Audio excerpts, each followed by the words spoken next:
আসসালামু আলাইকুম ভাই জাকির নায়েক।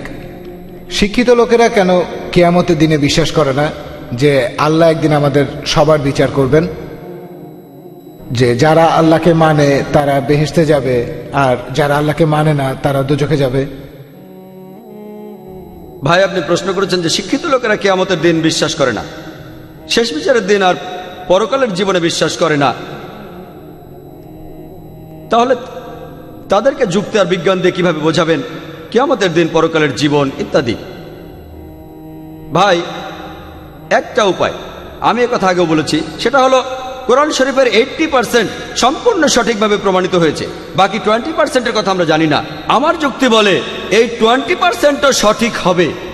এই উত্তরটা আমি আগেও দিয়েছিলাম। আরেকটা উপায়ে আপনি এই শিক্ষিত লোকদের বোঝাতে পারেন। একটা সহজ প্রশ্ন করবেন, সহজ একটা প্রশ্ন করবেন, চুরি করা ভালো না খারাপ? চুরি করা খারাপ। ভাই বললেন এটা খারাপ। ধর্ষণ ভালো না খারাপ? খারাপ। খারাপ। ভাই বললেন খারাপ। আমি এখন বলবো, শিক্ষিত লোকদের প্রশ্ন করব, যারা কিয়ামতে বিশ্বাস করে না, পরকালের জীবনে বিশ্বাস করে না, তাদের বলবো, আপনি কি একটা কারণ দেখাতে পারবেন কেন চুরি করা খারাপ? মাত্র একটা। আপনি কি একটা কারণ বলতে পারবেন কেন এটা খারাপ? মানুষ খুব সাধারণভাবে বসবাস করে, তাই তারা বিভিন্ন রকম খারাপ কাজ করে। তারা খারাপ কাজ করে? মানুষ আসলে খুব সাধারণভাবে থাকে, তাই তারা বিভিন্ন রকম খারাপ কাজ করে। আমি কথাটা বুঝলাম না। সে যাই হোক, যদি কাউকে প্রশ্ন করেন কেন চুরি করবেন না, তিনি অনেকগুলো কারণ বলবেন, যে আমি চুরি করলে অন্য মানুষের মনে কষ্ট হবে।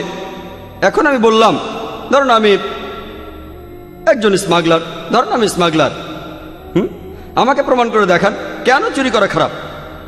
দেখুন, অন্য মানুষের ক্ষতি করছে কিনা সেটা দেখার দরকার নেই আমার। আমার কিছুই হবে না যদি চুরি করি। যদি কারো মানিব্যাগ থেকে 1000 টাকা চুরি করি কোনো পথচারীর কাছ থেকে, আমি ভালো রেস্টুরেন্টে যেতে পারবো, আমি সেখানে ডিনার করতে পারবো, লাঞ্চ করতে পারবো, সিনেমা দেখতে পারবো, লাইফটা এনজয় করতে পারবো। কেন খারাপ হবে? কেউ হয়তো বলবে অন্য কারো থেকে চুরি করলে একদিন অন্য কেউ আপনার চুরি করবে, আমার কেউ চুরি করতে পারবে না, আমি একজন মাফিয়া। আমি উদাহরণ দিচ্ছি যে আমি একজন মাফিয়া, আমার সঙ্গে 1000 বডিগার্ড থাকে, সবার হাতে AK-47 আছে, সবার সাথে AK-47 আছে, কেউ আমার ক্ষতি করতে পারবে না, আমি সবার ক্ষতি করতে পারি, আমার সাথে 1000 বডিগার্ড থাকে, কেউ আমার পরিবারের ক্ষতি করতে পারবে না, তাদের পাহারা দেওয়া হয়। এখন আমি আপনাকে বলছি, প্রমাণ করে দেখান যে চুরি করাটা খারাপ। একটা কারণ দেখাবেন, দুটো নয়। কেন এটা খারাপ দেখাতে পারলে আমি আর এই কাজ করব না। আমি একজন যুক্তিবাদী মানুষ, বিজ্ঞানে বিশ্বাস করি। আপনি যেটা বলবেন, আমি যুক্তিবাদী মানুষ, বিজ্ঞানে বিশ্বাস করি। আপনি প্রমাণ করে দেখান যে এটা খারাপ। কেউ হয়তো বলবে যে দেখেন এটা মানবতার বিরুদ্ধে। আমি বলবো যে মানবতার এইসব আইন কে বানিয়েছে? কে বানিয়েছে? আমি এসব বিশ্বাস করি না, আমি লাইফ এনজয় করছি। যদি আমি 1000 টাকা চুরি করি, যদি আমি লাখ টাকা চুরি করি, লাইফটা এনজয় করতে পারবো, নতুন একটা ফ্ল্যাট কিনতে পারবো, আমি বিদেশে যেতে পারবো, কেউ আমার ক্ষতি করতে পারবে না, কারণ আমি মাফিয়া। কেউ কেউ বলবে পুলিশ আপনাকে ধরে জেলে পুরে দেবে। আমি বললাম সব পুলিশই আমার পকেটে, অনেক মন্ত্রী মিনিস্টারের পকেটে আছে, কেউ তাদের ক্ষতি করতে পারে না, পুরো পৃথিবী জুড়ে দেখতে পাবেন। আমি বললাম ধরুন আমি একজন মাফিয়া, আমাকে প্রমাণ করে দেখান এটা খারাপ, তাহলে আমি করব না। আমি যে সব উত্তর পেয়েছি তার কোনোটাই পুরোপুরি যৌক্তিক হয়নি, যৌক্তিক হয়নি কোনোটাই। তখন আমি তাদের বললাম ঠিক আছে, এখন ধরুন আপনি একজন মাফিয়া আর আমি আপনাকে বোঝানোর চেষ্টা করব কেন চুরি করা খারাপ, কেন ধর্ষণ খারাপ। সে লোক খুশি, এতক্ষণ জাকির আমাকে নিয়ে খেলেছে, এখন আমি তাকে নিয়ে খেলবো। আমি তখন তাকে বলবো চুরি করা যে খারাপের কারণ, ধরুন আপনি একজন মাফিয়া, কেউ আপনার ক্ষতি করতে পারবে না, মেনে নিলাম, কেউ আপনার পরিবারের ক্ষতি করতে পারবে না, কিন্তু যদি চুরি করেন আপনি তখন আল্লাহ সুবহানাহু ওয়া তাআলার নির্দেশ মেনে চলছেন না, আর পরকালের জীবনে আপনি এর জন্য শাস্তি পাবেন। ইহকালের পৃথিবীতে পুলিশ আপনার পকেটে, মিনিস্টার আপনার পকেটে আছে, কিন্তু পরকালের জীবনে আপনি এসবের জন্য দায়ী থাকবেন। আমি আপনাকে প্রশ্ন করছি, মানুষের বানানো আইন, মানুষের আইনের কথা বলেন। আমি মুসলমান হিসেবে বলছি, ধরুন আপনি মাফিয়া, আমি মুসলমান হিসেবে বলছি, বোঝানোর চেষ্টা করছি কিয়ামত আর পরকালের জীবন সম্পর্কে। আমি আপনাকে বলছি ধরুন আপনি একজন মাফিয়া, অনেক মানুষ আপনি খুন করেছেন, এই পৃথিবীতে রক্ষা পেলেও পরকালে রক্ষা পাবেন না। আপনাকে প্রশ্ন করলাম, ধরেন একজন স্মাগলার, সে 100 জন মানুষ খুন করেছে, আপনার কি মনে হয় না তার শাস্তি হওয়া উচিত? কোথায় শাস্তি পাবে? হিটলারের নাম শুনেছেন? হিটলার 60 লক্ষ ইহুদিকে হত্যা করেছিল, সে 60 লক্ষ ইহুদিকে পুড়িয়ে মেরেছিল, আপনারা জানেন? যদি আপনারা বলেন 6 লাখ মেনে নেব, যদি বলেন 6,000 সেটাও মেনে নেব। আমি আপনাকে প্রশ্ন করছি, যদি আপনাদের আইন হিটলারকে ধরে তাকে কি শাস্তি দিতে পারে? কোন শাস্তি? সর্বোচ্চ যেটা করতে পারে তাকে মৃত্যুদণ্ড দিতে পারে, তাকে পুড়িয়ে মারতে পারে। কিন্তু এতে একটা মৃত্যুদণ্ডের শোধ হতে পারে, আর বাকি যারা মারা গেছে 59,99,999 জনের কি হবে? এখানে আমার যুক্তি বলে যে পরকালের জীবনে আল্লাহ তাকে দোজকে পাঠাবেন। আর পবিত্র কোরআনে সূরা নিসার 56 নম্বর আয়াতে উল্লেখ আছে, যাহারা আমার আয়াতকে প্রত্যাখ্যান করিবে তাহাদিগকে অগ্নিতে দগ্ধ করিবই, যখনই তাহাদের চর্ম দগ্ধ হইবে তখনই উহার স্থলে নতুন চর্ম সৃষ্টি করিব। আল্লাহ যদি চান তিনি এই হিটলারকে 60 লক্ষ বার পোড়াতে পারেন, এমনকি তিনি এই হিটলারকে 1,20,00,000 বার পোড়াতে পারেন। সেজন্য পরকালের জীবন না থাকলে পৃথিবীতে ন্যায়নীতি বলে কিছুই থাকবে না। তাহলে ধর্ষণ কেন খারাপ? কারণ যদি এই পৃথিবীতে রক্ষা পেয়েও যান, আপনি পরকালে শাস্তি পাবেন। আশা করি উত্তরটা পেয়েছেন। হ্যালো, আমার নাম বিদীপক, আমি একজন চার্টার অ্যাকাউন্টেন্ট। আমি আপনাকে একটা প্রশ্ন করতে চাই, সেটা হলো, স্যার, তালিবান সরকার একটা ফতোয়া জারি করেছিল বামিয়ানে বুদ্ধ মূর্তি ধ্বংস করার জন্য। বলা হয়েছিল সেটা ইসলামের বিরুদ্ধে। আমি জানতে চাই এটা আসলে ইসলামের বিরুদ্ধে কি না। এটা কি আসলে সেই পথ যেটা শয়তানের দেখানো পথ, যে ব্যাপারে মুসলমানদের সতর্ক থাকতে হবে? ভাই, আপনি যে প্রশ্নটা করেছেন একই প্রশ্ন আমাকে করা হয়েছিল আমি যখন সুরাটে বক্তৃতা দিচ্ছিলাম। ঘটনাটা ঘটার মাত্র কয়েকদিন পরের কথা। তখন এটা বেশ গরম খবর ছিল। তালেবানরা ধ্বংস করছিল সেই সময় বামিয়ানের বুদ্ধ মূর্তিগুলো। ভাই আমাকে প্রশ্ন করেছেন যে এটা কি ইসলামের বিরুদ্ধে ইত্যাদি। একই প্রশ্ন আমাকে একজন অমুসলিম জিজ্ঞাসা করেছিল সুরাটে, যে কাজটা ঠিক না ভুল। আর তখন কিছু পরস্পর বিরোধী খবর শোনা গিয়েছিল আসলে তারা মূর্তিগুলো ধ্বংস করেছে কিনা। আর তাই তখন আমি বলেছিলাম যে আমি জানি না ওগুলো ধ্বংস করা হয়েছে কিনা, কিন্তু আজকে আমরা জানি যে এটা সত্য ঘটনা, ধ্বংস করা হয়েছে। কাজটাও ঠিক না ভুল, আমি যা বলতে পারি যে আমি বিভিন্ন ধর্মের একজন ছাত্র হিসেবে বলছি, ঠিক না ভুল সেটা পরে বলছি। আমি যেটা বলতে পারি যে অবশ্যই তালিবানরা যদি তারা বুদ্ধমূর্তিগুলো ধ্বংস করে থাকে, তারা যেটা করেছে তারা আসলে বৌদ্ধদের উপকারী করেছে। আমি বিভিন্ন ধর্মের একজন ছাত্র, আমি বৌদ্ধ ধর্মগ্রন্থ পড়েছি, আমি পড়েছি ধাম্মপাঠ, আমি ধর্মগ্রন্থগুলো পড়েছি। এই ধর্মগ্রন্থগুলোর মধ্যে কোথাও লেখা নেই যেখানে বুদ্ধ বলেছেন যে আমার মূর্তি পূজা করো। বুদ্ধ কখনোই বলেননি যে বৌদ্ধরা মূর্তি পূজা করবে। মূর্তি পূজা পরে চালু হয়েছে। আমি যেটা বলতে পারি বিভিন্ন ধর্মের একজন ছাত্র হিসেবে, ঠিক না ভুল সে ব্যাপারে পরে আসছি। তারা যেটা করেছিল আসলেই তারা বৌদ্ধদের উপকার করেছিল। আর বৌদ্ধ ধর্মগ্রন্থের মধ্যে কোথাও লেখা নেই তার মূর্তি বানাতে হবে। এবার প্রশ্নটাতে আসি। এই প্রশ্নটা আমাকে এক সাংবাদিক করেছিল ব্যাঙ্গালোরে, যে শুধু এই কারণে ইসলাম মনে করে মূর্তি পূজা করা একেবারে নিষিদ্ধ। অন্য ধর্মে আছে, খ্রিস্টান ধর্ম বলে, যদি আপনি পড়েন ওল্ড টেস্টামেন্ট, এটা বলা হচ্ছে বুক অব ডিউটেরোনমিতে 5 নম্বর অধ্যায়ে 7 থেকে 9 অনুচ্ছেদে। এছাড়াও বুক অব এক্সোডাসে 20 নম্বর অধ্যায়ে 3 থেকে 5 নম্বর অনুচ্ছেদে বলা হয়েছে, আমাকে ছাড়া অন্য কারো উপাসনা করো না, আমার উপাসনা করতে কোনো প্রতিমা তৈরি করো না, আমার কোনো রূপক তৈরি করো না উপরের স্বর্গ, নিচের পৃথিবী অথবা পৃথিবীর নিচের সমুদ্র থেকে। তাদের সামনে নতজানু হয়েও না, তাদের সেবা করো না, কারণ আমি ঈশ্বর সৃষ্টিকর্তা খুব ঈর্ষাপরায়ণ। তাই খ্রিস্টান ধর্ম অনুসারে, ইহুদি ধর্ম মতে মূর্তি তৈরি করে তাকে ঈশ্বর বলা একেবারে নিষিদ্ধ। একইভাবে নিষিদ্ধ ইসলামে। আফগানিস্তান সেখানকার সরকার, এটা তাদের সম্পত্তি, ওই মূর্তিগুলো তাদের সম্পত্তি। যদি তারা এই কাজ করতো অন্য কোনো দেশে তাহলে আপত্তি জানাতে পারতেন। তারা তাদের দেশে এটা করেছে, এটা তাদের সম্পত্তি, তাদের পছন্দ হলে তারা রাখবে, ইচ্ছে হলে ধ্বংস করে ফেলবে। আমরা আপত্তি জানানোর কে? আমরা কে? আর এছাড়াও যদি আপনি দেখেন যে লোকজন নিজেদের মধ্যে বলা বলি করছে যে ইন্ডিয়ান সরকার খুবই সহনশীল। আপনি কি জানেন যে বোম্বেতে যখন আপনি ডোমেস্টিক এয়ারপোর্টে আসবেন, সান্টাক্রুজ এয়ারপোর্টে, যেখানে একটা বড় মূর্তি ছিল মহাবীরের, হোটেল জালের ঠিক সামনেই মূর্তিটা ছিল নগ্ন। তারপর লোকজন আপত্তি জানালো, তখন মূর্তিটার সামনে একটা দেয়াল তুলে দেয়া হলো। তারপর কয়েক মাস পরে তারা সরিয়ে ফেললো মূর্তিটা। এই একই লোকগুলি যারা আপত্তি জানালো মূর্তির ব্যাপারে, সেই লোকগুলো নিন্দা জানাচ্ছে আফগানিস্তানকে। কেন? একই লোকগুলো আপত্তি জানালো রাস্তার উপর একটা মূর্তির ব্যাপারে। দেখলেন? আপনি কি জানেন ইন্ডিয়াতে জৈন ধর্মের অনুসারীর সংখ্যা আফগানিস্তানের বৌদ্ধদের চেয়ে বেশি? তাই যখন বোম্বের সরকার সেই মূর্তিটাকে সরিয়ে ফেললো, যাকে মনে করা হয় ঈশ্বর, যাকে মনে করেন তীর্থঙ্কর জৈনরা, আর জৈন ধর্মের অনুসারীর সংখ্যা ইন্ডিয়াতে যারা আছে আফগানিস্তানের বৌদ্ধদের চেয়ে বেশি, সেই সময় কি আপত্তি তোলেনি? আর যখন আফগানিস্তান সরকার এটা করছে তখন আপনি আপত্তি জানাচ্ছেন কেন? এই দুই মুখ নীতি। কারণটা হচ্ছে ওয়ার্ল্ড ব্যাংক। জৈনরা কি দুঃখ পায়নি যখন জৈনরা একটা মূর্তি রাখলো মহাবীরের, যাকে তারা মনে করে তীর্থঙ্কর? আপনি কেন আপত্তি জানাবেন? ঠিক তখনই সবাই বলে উঠলো যে সরাতে হবে মূর্তিটা, সরাতে হবে মূর্তিটা। আর সেই লোকগুলোই আপত্তি আর নিন্দা জানাচ্ছে কেন তোমরা ধ্বংস করলে বামিয়ানদের বুদ্ধ মূর্তিগুলো? দুমুখনীতি। আর তাই আমাদের মানুষ হিসাবে নেওয়া উচিত একমুখনীতি। এক একবার এক এক রূপ ধারণ করা, এই নিয়ম ভালো না। আমি যেটা মনে করি এটা তাদের সম্পত্তি। ধরেন একজন অমুসলিম একটা বাড়ি কিনলো, সেই ঘরের মধ্যে খোদাই করা আছে কাবা শরীফ। ধরেন কাবা শরীফ, যদি সেই অমুসলিম কাবা শরীফ পছন্দ না করে আর সেটা ঢেকে ফেলে, কে আপত্তি জানাবে? যদি কেউ, আর বিশ্বাস করেন যদি কোনো মুসলমান যদি সে তৈরি করে কোন মূর্তি মোহাম্মদ সাল্লাল্লাহু আলাইহি সাল্লামের, আপনি যদি সেই মূর্তি ধ্বংস করেন, সারা বিশ্বের মুসলমান যদি আপনার বিপক্ষে থাকে, আমি ডাক্তার জাকির নায়েক আপনার পক্ষে থাকবো। কারণ মোহাম্মদ সাল্লাল্লাহু আলাইহি সাল্লামের মূর্তি তৈরি করা সম্পূর্ণ নিষেধ।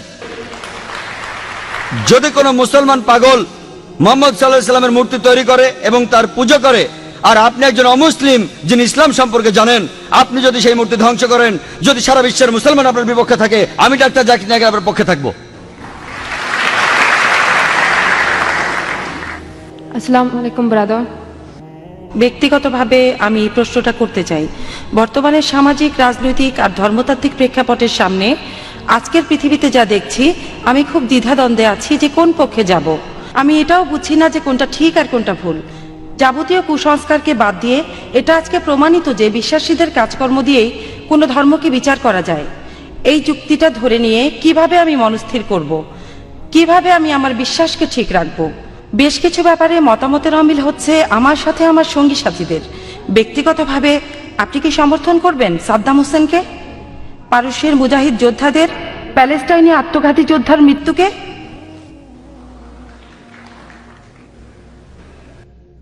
বোন, আপনি প্রশ্ন করেছেন পরস্পর বিরোধী দৃষ্টিভঙ্গি আর চিন্তাভাবনা নিয়ে। তিনি জানেন না কোনটা তার জন্য ঠিক, কার সাথে তিনি একমত হবেন, কার সাথে হবেন না, কি করা উচিত। তিনি আমাকে প্রশ্ন করেছেন যে আমি সমর্থন করি কিনা যা ঘটেছে প্যালেস্টাইন মুজাহিদদের, যা হয়েছে সাদ্দাম হোসেনের ক্ষেত্রে ইত্যাদি। বোন, আমি আগেও বলেছি অনেক ক্ষেত্রে এগুলো হচ্ছে রাজনীতি। আমি তাই বলি যে সব কিছুর একটা লুকানো কারণ থাকে, কারণ আসলে আমি অনেক দেশে ভ্রমণ করি। আবারও বলি, ঠিক না বলে আল্লাহ মালুম, আমি বলতে পারি না যে ব্যাপারটা এই, কিন্তু আসলে এটার কারণ হাতে গোনা কিছু লোক আর রাজনীতিবিদরা, আবারও রাজনীতিবিদরা। তাহলে রাজনৈতিক কারণেই কাউকে বানানো হচ্ছে কোরবানির গরু, আর এটাই কারণ যে তারা দেখতে চায় যে কাজ হচ্ছে তাদের পক্ষে। আমি একজন মুসলমান হিসেবে যদি আমাকে প্রশ্ন করেন যে আমি কি করব, যদি কেউ আমাকে প্রশ্ন করে, আমি শুধু সত্যটাই বলবো। যদি কেউ তাদের ক্ষতি করে থাকে, যদি কেউ তাদের হত্যা করে থাকে, অত্যাচার করে, এক্ষেত্রে যদি তারা মোকাবেলা করে তাহলে ঠিক আছে, তা না হলে তারা পারে না। আপনি আমাকে জিজ্ঞেস করেছেন কি ঘটছে কোনো একটা বিশেষ ক্ষেত্রে, ওসামা বিন লাদেন বা সাদ্দাম হোসেন। আমি বলবো আমি পুরো ঘটনা জানি না, আমি ফতোয়া দিতে পারি না, আমি পারি না অভিযুক্ত করতে, কারণ আমি তাদের সাক্ষাৎকার নেইনি। মতামত দিতে হলে আগে সাক্ষাৎকার নিতে হবে। তাই আমি বলি আল্লাহ মালুম, আল্লাহ ভালো জানেন। আল্লাহ আমাকে কিয়ামতের দিন জিজ্ঞেস করবেন না যে ওসামা বিন লাদেন সন্ত্রাসী ছিল কিনা। আমি বলবো যদি সে কিছু ভুল করে থাকে, যদি সে নিয়ম নীতি ভাঙে কোরআন ও সুন্নাহর, তাহলে সে খারাপ। যদি সে নিয়ম না ভাঙে সে ভালো। এটার উপর ভিত্তি করে আমি পরীক্ষায় পাশ করব না। আমাকে কি পড়তে হবে? আমাকে পড়তে হবে কোরআন, আমাকে পড়তে হবে ধর্মগ্রন্থ। এই প্রশ্নের উত্তর দেবেন বিশেষজ্ঞরা যারা বিভিন্ন জায়গায় যান, আফগানিস্তানে গিয়ে সাক্ষাৎকার নেন ইত্যাদি। আর আমরা যেগুলো খবরের কাগজেও দেখে থাকি। আপনাকে বা আমাকে একজন মুসলমান হিসেবে সর্বশক্তিমান আল্লাহ তাআলা কিয়ামতের দিন জিজ্ঞেস করবেন না সাদ্দাম হোসেন যে একজন সন্ত্রাসী, সে ব্যাপারে কি তুমি একমত? আমরা বলতে পারি আল্লাহ মালুম, আমরা জানি না। আমরা তাদের সমর্থনও করি না, তাদের নিন্দাও করি না। যদি অকাট্য প্রমাণ থাকে একজন লোকের বিরুদ্ধে, কোন মুসলমানের বিরুদ্ধে যে কোনো কাজ করেছে যেটা প্রমাণিতভাবে কোরআনের বিপক্ষে, আমরা তাকে নিন্দা জানাবো। কিন্তু যদি প্রমাণ না থাকে, যেটা হলো আংশিক প্রমাণ, আমাদের থাকতে হবে নিরপেক্ষ। এটাই কোরআন বলে। আর আপনার বিশ্বাস দুর্বল হবে না বোন, আপনার বিশ্বাসের ভিত্তি হবে সেই সত্যি যা বলা আছে ধর্মগ্রন্থে। সবচেয়ে ভালো উপায় যেভাবে বিশ্বাস আনা যায় তা হলো কোরআন পড়া। আপনি কোনো খুঁত পাবেন না কোরআনে, আপনি পরস্পর বিরোধী কিছু পাবেন না কোরআনে। যদি আপনি আরবি ভাষা বুঝতে না পারেন তাহলে আপনাকে পড়তে হবে অনুবাদ। এই যে এই বইটি লিখেছেন আব্দুল্লাহ ইউসুফ আলী, আর এই অনুবাদটা বাইরের দোকানেও পাওয়া যায়। তাই বোন, আপনি যদি পড়েন কিভাবে জীবন ধারণ করতে হয় কোরআনের নির্দেশ অনুযায়ী, ইনশাআল্লাহ বিশ্বাস হবে মজবুত। আর বিশ্বাস করেন, আপনি মোটেও লজ্জা পাবেন না মূল নীতিগুলো মেনে চলতে ইসলামে। আপনার যদি যুক্তিবুদ্ধি থাকে তাহলে আপনি বুঝবেন কেন এই নীতিগুলো প্রণয়ন করা হয়েছে। আপনি বিশ্বাস করেন বোন, আমি ঘুরে বেড়াই পৃথিবীর বিভিন্ন দেশে, আমি কথা বলি, আমার মাথায় টুপি আছে, আমার দাড়ি আছে, আমি অনেক পশ্চিমা দেশে গিয়েছি, কখনো কোনো সমস্যায় পড়িনি। মাঝে মধ্যে কোনো মানুষ হয়তো প্রশ্ন করেছে, কিন্তু কোনো সমস্যা হয়নি। মানে কেন আমি ভয় পাবো সত্যি কথা বলতে? তাহলে যদি আপনার জ্ঞান থাকে ধর্মগ্রন্থ সম্পর্কে আর আপনার যুক্তিবুদ্ধি থাকে, আপনি গর্ববোধ করবেন। এমনকি আপনিও নিজেকে বলবেন আমার মতো, হ্যাঁ আপনিও নিজেকে বলবেন মৌলবাদী। আসসালামু আলাইকুম, আমি মোহাম্মদ ফজলুর রহমান আব্দুল্লাহ। আমার প্রশ্নটা হলো যে আমি চাকরি করি এই ছেলে, আমাদের দেয়া হয়েছে একটা হ্যান্ডবুক যেখানে লেখা আছে দায়িত্ব আর কর্তব্য। হ্যান্ডবুকটার প্রথম পৃষ্ঠার উপর লেখা আছে ভগবদ গীতার শ্লোক। আমি শ্লোকটা বলছি। लाइक यदा यदा हि धर्मस्य ग्लानिर्भवति भारत अभ्युत्थानम् अधर्मस्य तदात्मानं सृजाम्यहं परित्राणाय साधूनां विनाशाय च दुष्कृता धर्म संस्थापनार्थाय संभवामि युगे युगे। তারা বিশেষ করে উল্লেখ করেছে যে परित्राणाय साधूनां विनाशाय च दुष्कृता। যদি আপনি চান রক্ষা করতে সত্যকে অথবা ভালোকে, আপনাকে দূর করতে হবে খারাপ জিনিসকে, অন্য কোনো উপায় নেই। ঠিক আছে, তারপর আমি বলছি ওই শেষের দিকের শ্লোকটা হলো যে धर्म संस्थापनार्थाय संभवामि युगे युगे। এর অর্থ হলো আমি সব যুগেই, ঈশ্বর বলেছেন যে আমি সব যুগেই পৃথিবীতে আসি, কিন্তু আমাদের বিশ্বাস হলো, আমার হিন্দু ভাইদের বিশ্বাস হলো আমি সব যুগে পৃথিবীতে আসি। আমি বলবো মিস্টার জাকির নায়েককে এটার ব্যাখ্যা করতে, এই যে বিশ্বাসগুলো আমাদের আছে এগুলো ঠিক না ভুল। ধন্যবাদ। আমি আবারও অনুরোধ করছি দর্শক এবং ভলেন্টিয়ারদের, আমরা প্রশ্ন আশা করছি অমুসলিমদের কাছ থেকে, যাতে তাদের ভুল ভাঙাতে পারি। আর তারপর মুসলমানদের কাছে আসব, তারা তো অনেক অনুষ্ঠানে উপস্থিত থাকছেন। আমি চাইবো অমুসলিমরা বেশি করে প্রশ্ন করুন, আপনারা তো সুযোগ পান না প্রত্যেকদিন ইসলামের উপর প্রশ্ন করার। আপনার প্রশ্নে আসি। ভাই যে উদ্ধৃতি দিলেন সেটা আছে ভগবদ গীতার 4র্থ অধ্যায়ে। তিনি উদ্ধৃতি দিয়েছেন, তবে বলেননি কোথা থেকে। সেটা হলো ভগবদ গীতার 4র্থ অধ্যায়। যখনই পৃথিবীতে অধর্ম হয়, অসত্য আসে, মিথ্যে আসে, অরাজকতা আসে, তখনই সর্বশক্তিমান স্রষ্টা পৃথিবীতে আসেন এবং গ্রহণ করেন মানুষের রূপ, অবতার। আর তিনি দেখেন যে অরাজকতা চলছে, যে বিপদ চলছে, যে বিশৃঙ্খলা চলছে পৃথিবীতে, তিনি সবকিছু বন্ধ করতে আসেন অবতার বা মানুষের রূপ নিয়ে। এটা ঠিক, আমরা কি একমত? পার্থক্যটা হলো যে আমরা বলি মুসলমান হিসেবে, আমরা মুসলমানরা কি বলি যে সর্বশক্তিমান আল্লাহ তিনি তার দূত পাঠান। যখনই মানুষ বিপদে যায় সত্য থেকে, তিনি দূত পাঠাতে থাকেন। যেমন পবিত্র কোরআনের সূরা ফাতির 24 নম্বর আয়াতে, এমন কোন সম্প্রদায় নাই যাহার নিকট সতর্ককারী প্রেরিত হয় নাই। আমরা যা বলি তা হলো সর্বশক্তিমান আল্লাহ দূত পাঠান। যেমন আদম, মুসা, ঈসা, মোহাম্মদ সাল্লাল্লাহু সাল্লাম, তারা সবাই প্রেরিত দূত সর্বশক্তিমান আল্লাহর। হিন্দুরা বিশ্বাস করে অবতারবাদে, ঈশ্বর মানুষের রূপ নেন। আমরা বলি প্রেরিত দূত, তারা বলে ঈশ্বর মানুষের রূপ নেন। পার্থক্যটা এখানে। পার্থক্যটা হলো তারা বলে সর্বশক্তিমান ঈশ্বর পৃথিবীতে নেমে আসে মানুষের রূপে। আমরা এতে একমত না, খ্রিস্টানরাও একমত না, ইসলাম একমত না। যে ব্যাপারে আমরা একমত কিছুটা মিল আছে, যদিও ব্যাপারটার মধ্যে অনেক পার্থক্য। তবে আমরা বলি যে সর্বশক্তিমান আল্লাহ দূত পাঠান। তারা আল্লাহর মনোনীত লোক, মানুষকে সত্যের পথে নিয়ে আসার জন্য। আর সর্বশেষ যে দূত পৃথিবীর বুকে এসেছেন তিনি হলেন মহানবী সাল্লাল্লাহু আলাইহি সাল্লাম। এবং আল্লাহ বহু গ্রন্থ পাঠিয়েছেন। আমি নাম ধরে উল্লেখ করতে পারি, যদি আপনি দেখেন সেখানে পাবেন ওল্ড টেস্টামেন্ট, নিউ টেস্টামেন্ট। আমরা মুসলমানরা বলি এটাই শেষ গ্রন্থ সর্বশক্তিমান আল্লাহর। পরের প্রশ্ন ডান দিকের মাইক থেকে। আসসালামু আলাইকুম, আমার নাম ফয়সাল। আপনি কোরআনের এ কথাটা কিভাবে ব্যাখ্যা করবেন যে আল্লাহ সুবহানাহু ওয়া তাআলা হলেন সর্বজ্ঞ, তিনি অতীত, বর্তমান, ভবিষ্যতের সব কিছু জানেন? তাহলে কোরআনের আগে অন্য গ্রন্থ পাঠালেন কেন? শুধু কোরআনকেই পাঠালেন না কেন? ভাই, আপনি প্রশ্ন করেছেন যে আল্লাহ সুবহানাহু ওয়া তাআলা কেন পবিত্র কোরআনকেই প্রথমে পাঠাননি? কেন তিনি আগে অন্যান্য কিতাবগুলি পাঠিয়েছেন, তারপর কোরআন পাঠিয়েছেন? যেন আমাকে প্রশ্ন করলেন, কেন আমি প্রথমে ডাক্তারি পড়াশোনা করিনি, কেন আমি প্রথমে ক্লাস 1, 2, 3 পাস করে তারপর ডাক্তারি পড়তে গেছি? আপনাকে ধাপে ধাপে এগোতে হবে। কোরআনের আগে যেসব আসমানি কিতাব নাজিল হয়েছিল, আমি এক কথা আগেও বলেছি, সেগুলো একটা নির্দিষ্ট জাতি আর নির্দিষ্ট সময়ের জন্য পাঠানো হয়েছিল। পবিত্র কোরআন নাজিল হয়েছে সমগ্র মানব জাতির জন্য, আর কোরআনের নির্দেশ পৃথিবীতে থাকবে চিরদিনের জন্য। সেজন্য আগের আসমানি কিতাবগুলি সেই সময়ের জন্য। আল্লাহ ঠিকই ভেবেছিলেন, তিনি সবকিছু জানেন, তিনি জানতেন কখন আসমানি কিতাব পাঠাতে হবে। এমন নয় যে আরো আগেই পাঠাতেন। যেমন একজন টিচার জানেন ছাত্রকে কতখানি পড়াতে হবে, এর বেশি পড়ানোর দরকার নেই। তাই আল্লাহ ঠিক করেছেন মানুষ এখন সেই স্তরে উঠতে পেরেছে যাতে তাদের উপর চূড়ান্ত কিতাব নাজিল করা যায়। আল্লাহ জানতেন যে তার আগের সময়টাতে নাজিল করা ঠিক হতো না, তাই আগের একটা আসমানি কিতাবও সংরক্ষণ করা হয়নি, শুধুমাত্র পবিত্র কোরআন বাদে। কারণ কোরআন সর্বশেষ এবং চূড়ান্ত আসমানি কিতাব। আর যদি কোরআনকে আল্লাহর বাণী হিসেবে প্রমাণ করতে চান, এটা 1400 বছর আগে প্রমাণিত হয়েছে, আজকেও প্রমাণিত হবে এবং আল্লাহর বাণী হিসেবে চিরকালই প্রমাণিত হবে ইনশাল্লাহ। এবারের প্রশ্ন স্লিপ থেকে। কোরআন বলেছে আল্লাহ আমাদের জন্য পৃথিবীটা তৈরি করেছেন গালিচার মতো করে। এ কথা থেকে বোঝা যায় যে পৃথিবী সমতল, আর এটা বিজ্ঞানের সাথে পরস্পর বিরোধী। এখানে প্রশ্ন করা হয়েছে, আর শ্রোতারাও অবাক হয়ে গেছেন, যে কোরআন বলছে পৃথিবীকে একটা গালিচা দিয়ে মোড়ানো হয়েছে, এর অর্থ পৃথিবী সমতল কিনা। এখানে আসলে পবিত্র কোরআনের একটা আয়াতের কথা বলা হচ্ছে, সূরা নূহের 19 নম্বর আয়াত আর 20 নম্বর আয়াতে উল্লেখ করা হচ্ছে যে আল্লাহ ভূমিকে বিস্তৃত করিয়াছেন একটি গালিচার মতো।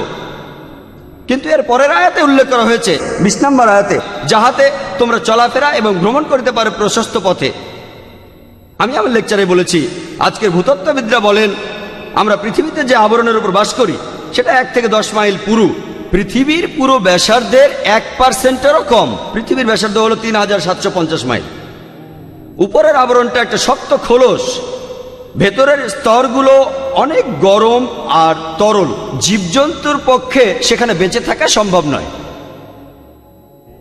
কোরআন কোনো জায়গায় বলছে না যে পৃথিবী সমতল। এখানে একটা উপমা দেওয়া হচ্ছে যে আল্লাহ ভূমিকে বিস্তৃত করেছেন গালিচার মতো। মানুষের একটা ভুল ধারণা আছে যে একটা গালিচা বিছানো যায় শুধু সমতল জায়গায়। এটা ভুল। একটা গালিচা বর্তুলাকার জায়গায় তো বিছানো যায়। উদাহরণস্বরূপ চিন্তা করেন যে এখানে পৃথিবী এক বড় মডেল রাখা হয়েছে, গ্লোব, মনে করেন 10 ফুট ব্যাসার্ধের, খুবই বড়। এর চারপাশে আপনি একটা গালিচা মুড়ে দিতে পারেন। এটা সম্ভব, কারণ আমরা কোথাও গালিচা বিছাই কখন? সাধারণত সেখানে গালিচা বিছাই যেখানে হাঁটাচলা করা বেশ কষ্টকর। আমরা সেখানেই গালিচা বিছাই যেখানে হাঁটাচলা করা বেশ কষ্টকর। বিজ্ঞান এখন আমাদের বলে যদি পৃথিবীর উপরে শক্ত আবরণ চারিপাশে গালিচার মতো ছড়ানো না থাকতো, আমরা এখানে বাস করতে পারতাম না, কারণ ভেতরের স্তরগুলো গরম আর তরল। তাই কোরআন যখন বলছে ভূমিকে বিস্তৃত করা হয়েছে, বলা হচ্ছে পৃথিবীর উপরের আবরণ গালিচার মতো ছড়ানো হয়েছে, আর কারণও বলা হয়েছে যাতে তোমরা চলাফেরা ও ভ্রমণ করতে পারো প্রশস্ত পথে।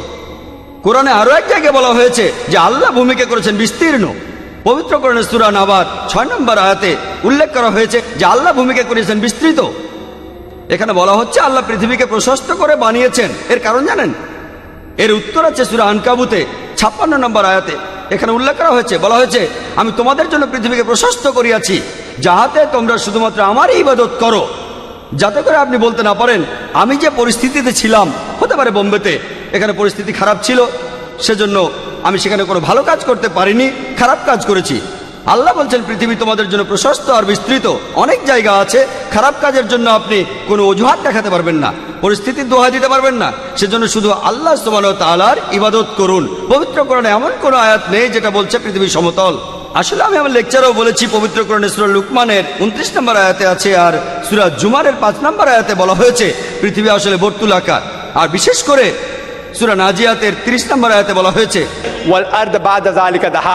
ইহার পর তিনি পৃথিবীকে করিয়াছেন ডিম্বাকৃত, অনেকটা উট পাখির ডিমের মতো, যে আকারটা একেবারে বর্তুলাকার। আশা করি উত্তরটা পেয়েছেন। এবারে বাম দিকের মাইক থেকে। আসসালামু আলাইকুম ওয়া রাহমাতুল্লাহি ওয়া বারাকাতুহু। আমার নাম আব্দুস সোবাহান, আমি একজন অ্যাকাউন্টেন্ট। পবিত্র কোরআনে আছে আল্লাহ তাআলা বলছেন যে কেউ জানে না মায়ের জরায়ুর ভিতরে কি রয়েছে, ছেলে নাকি মেয়ে। কিন্তু এদিকে আমরা দেখি বিজ্ঞান বলে জরায়ের ভিতরে সন্তান ছেলে নাকি মেয়ে আগে থেকেই জানা যায়। এ ব্যাপারে কিছু বলেন। ভাই, আপনি প্রশ্ন করেছেন যে কোরআন বলছে আল্লাহ তাআলা ছাড়া কেউ বলতে পারবে না মায়ের গর্ভে সন্তানের লিঙ্গ কি হবে, আর আজকে বিজ্ঞান উন্নত হয়েছে, আমরা আগে থেকেই বলতে পারি আল্ট্রাসোনোগ্রাফি ইত্যাদির মাধ্যমে সন্তানের লিঙ্গ কি হবে। ভাই, আপনি পবিত্র কোরআনের একটি আয়াতের কথা বলেছেন, সূরা লুকমানের 34 নম্বর আয়াতে উল্লেখ করা হয়েছে যে কিয়ামতের জ্ঞান কেবলমাত্র আল্লাহর নিকটে রহিয়াছে, কখন বৃষ্টি বর্ষণ করিবেন এবং তিনি জানেন মায়ের জরায়ুতে যাহা আছে, কখন কে মৃত্যুবরণ করিবে সে কে অর্জন করিবে। কোরআন বলছে যে আল্লাহ জানেন যে মায়ের জরায়ুর ভেতরে কি রহিয়াছে। কোরআন এটা বলছে না যে আল্লাহ জরায়ুর সন্তানের লিঙ্গ আগে থেকে জানেন। আমি জানি যে কোরআনের বেশ কিছু অনুবাদ আছে, বিশেষ করে উর্দু অনুবাদে উল্লেখ করা হয়েছে লিঙ্গ, কোরআনে লিঙ্গ শব্দটা উল্লেখ করা হয়নি। এখানে কোরআনের সূরা লুকমানের 34 নম্বর আয়াতে লিঙ্গের কথা বলা হয়নি, বলা হয়েছে আল্লাহ তাআলা ছাড়া কেউ জানেন না মায়ের জরায়ুতে কি আছে। এখানে আসলে বলা হচ্ছে সেই সন্তান কেমন হবে, যে সন্তানটি কিছুদিন পরে জন্ম নেবে সে ভালো হবে না খারাপ হবে, সে সমাজে ভালো কাজ করে বেড়াবে নাকি খারাপ কাজ, সে বড় হয়ে কি হবে, ডাক্তার না ইঞ্জিনিয়ার, সে বেহেশতে যাবে না দোজখে যাবে।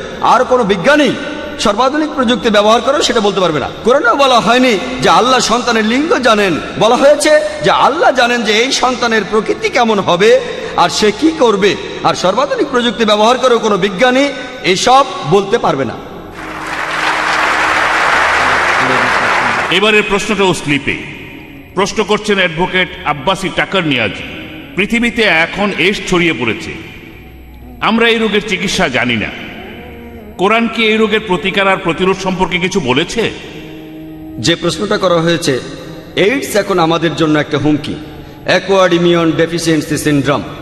কোরআনই সম্পর্কে কি বলছে?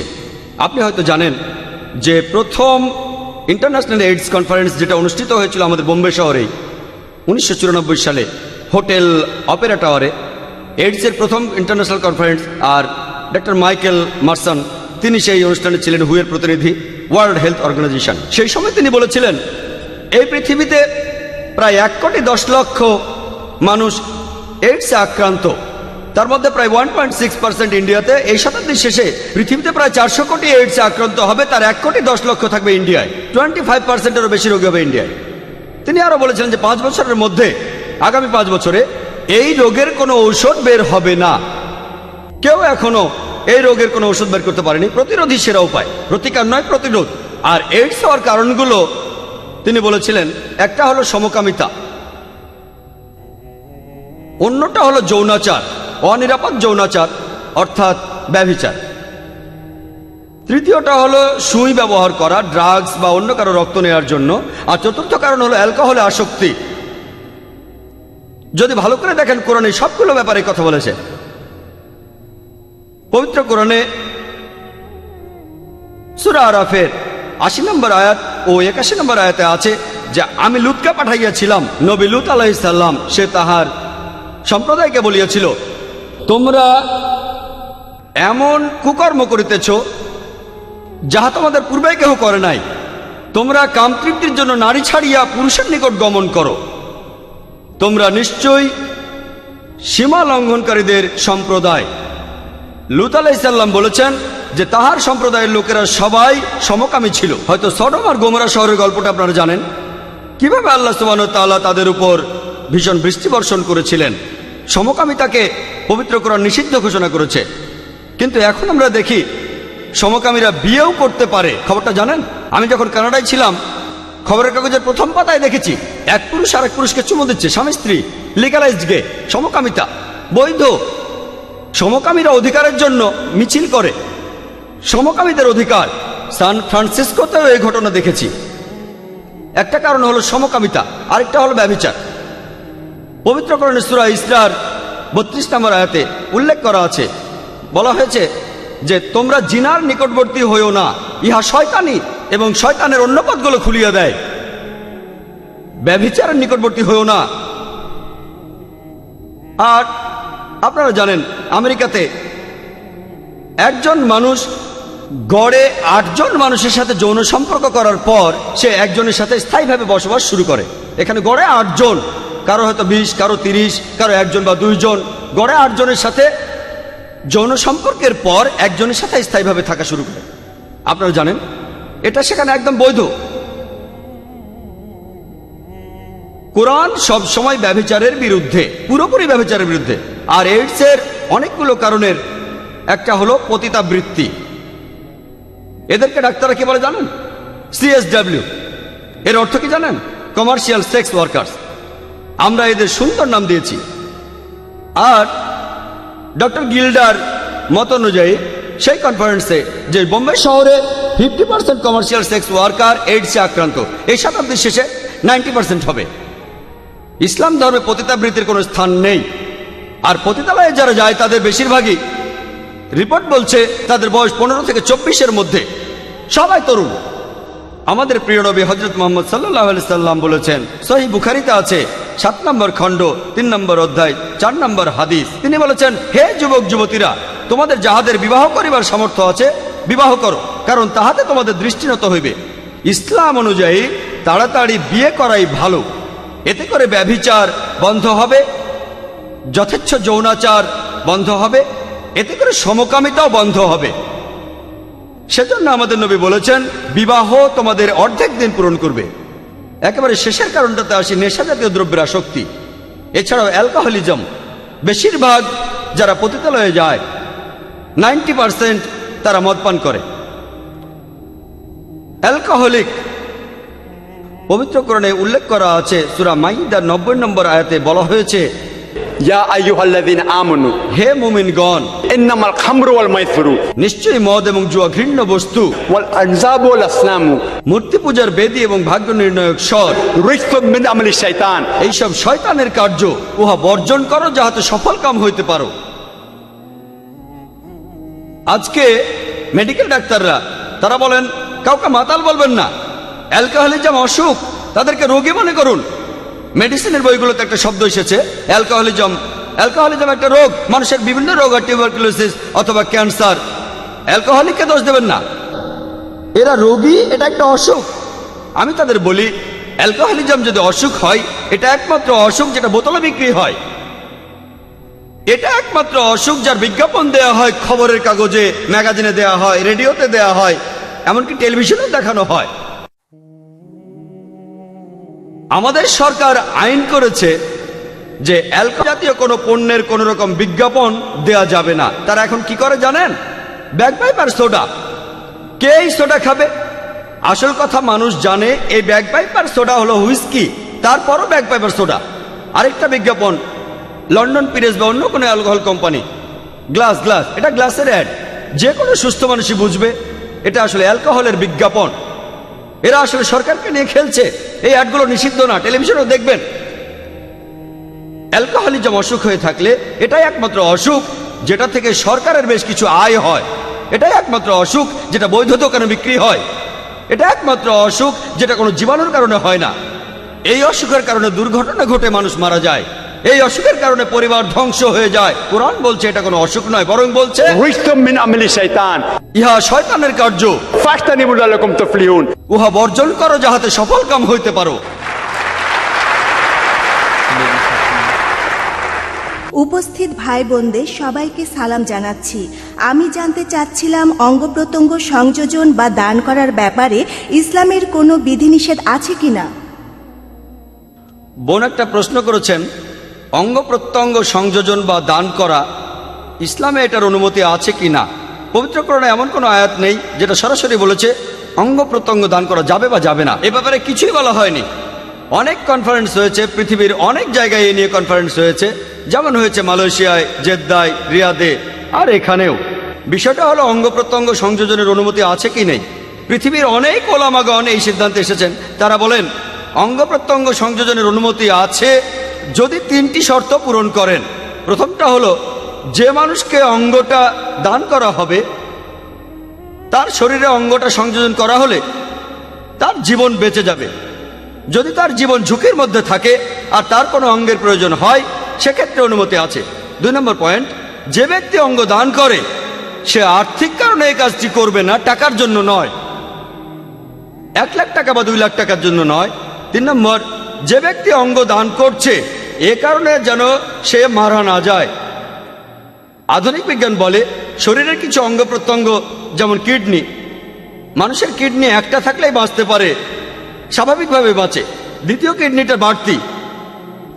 আমার মা ধরুন তার দুটো কিডনি নষ্ট হয়ে গেল, আমি একটা দান করলাম, অবশ্যই আল্লাহ আমাকে শাস্তি দেবেন না।